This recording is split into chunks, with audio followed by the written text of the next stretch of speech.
Welcome back to Kubica. This is a great place. Today I'm standing in front of Object 416. The same design bureau that ran the A44 project back in the early 40s had another crack in 1950 using similar principles to try to create a light tank of very low silhouette. 1951, the design parameters had changed. They're now trying to make an assault gun, basically, a self-propelled gun. By 1953, the design had modified a little bit more with the turret we have available to us now, and we're going to have a look at it. The very first thing you'll see, of course, is that the turret is to the rear, leaving us with a very long engine deck at the front. Underneath that is going to be a 400 horsepower, 20-cylinder boxer engine. That will send the drive through the transmission further forward to the final drives at the front, which is where the sprocket wheels are. Other than that, you'll see the headlight. The item to the front center is an infrared headlight for night driving. Nothing else of any great significance on the front of the tank other than the tow hooks. So we'll quickly have a look around the side at the suspension. Suspension and track were designed specifically for this vehicle. You'll note with particular interest the dual wheel arrangement, 6 pairs per side, combined with external guide horns instead of the more traditional center guides. The pins themselves are of the single-headed type. As near as I can tell, there is absolutely nothing keeping this thing in. And yet, unlike a T-34, I don't see a ramp to knock them back in if they go out too far. So I guess there's a trick to it I haven't figured out yet. Other than that, the suspension is torsion bar, unsupported, very simple mechanism. The back of the tank is almost more interesting than the front. You do have a very small stowage box here in the blackout marker. If you lift up the spring restrained fender, you can see how much sag there is pretty easily on the suspension. You can also see the 2 square-headed bolts that are used to extend or retract the idler wheel for track tension. As you move further back, we have the 2 mounting points for the MDH smoke generators, again MDH being the small naval generator, with a quick release option here for the driver to pull if he has to. Up on our turret we have additional stowage. There is a port here for the shell casings, the empties to be manually thrown out after they've been fired. Tow hooks, and that's it.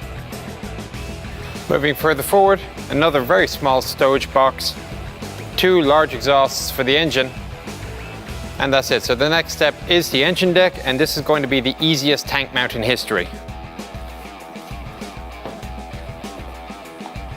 Easy as you just step up onto the tank. The first thing any real tanker is going to say when he gets up here is, what a wonderfully designed tank.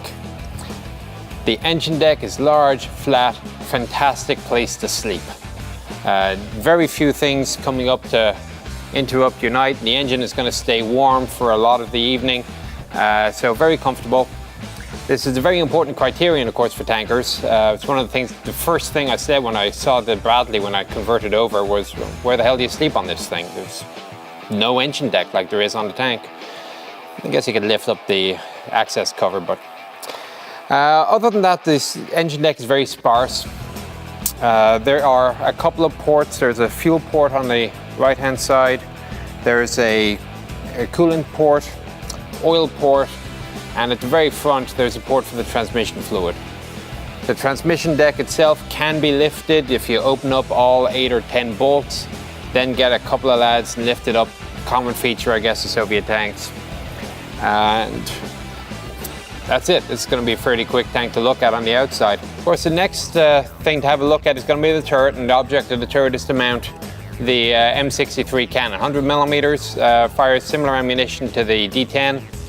You'll note it has a quad baffle muzzle brake at the end, just to keep the recoil a bit more manageable for a light tank. The armor on this isn't all that huge. You're talking about 3 inches, 75 millimeters or so on the front hull. The turret is effectively an expanded one for a T-54. They had to make it much bigger, obviously, because you're talking about 4 crewmen instead of the standard 3. That said, it is fairly well designed inside, so let's have a look and see how to make it work.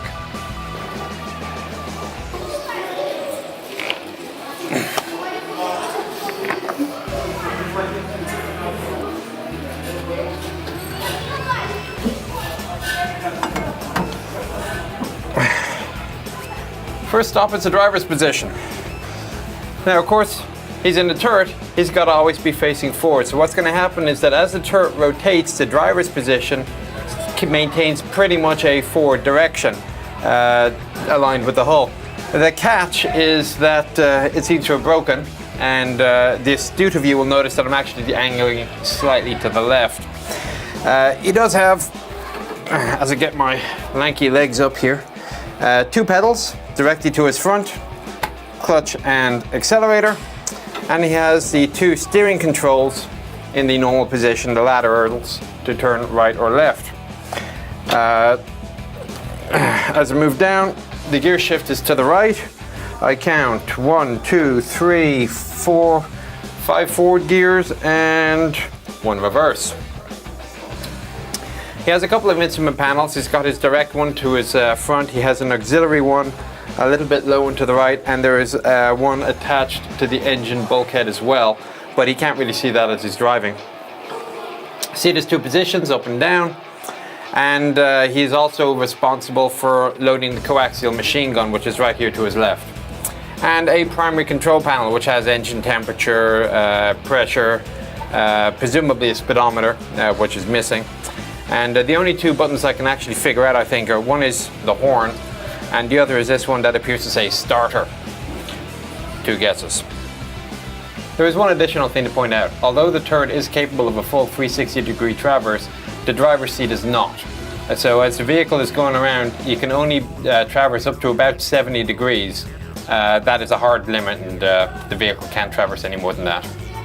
The loader's position I like. I'm on this nice swivel seat that allows me to access pretty much all of my compartment and take the ammunition from all around.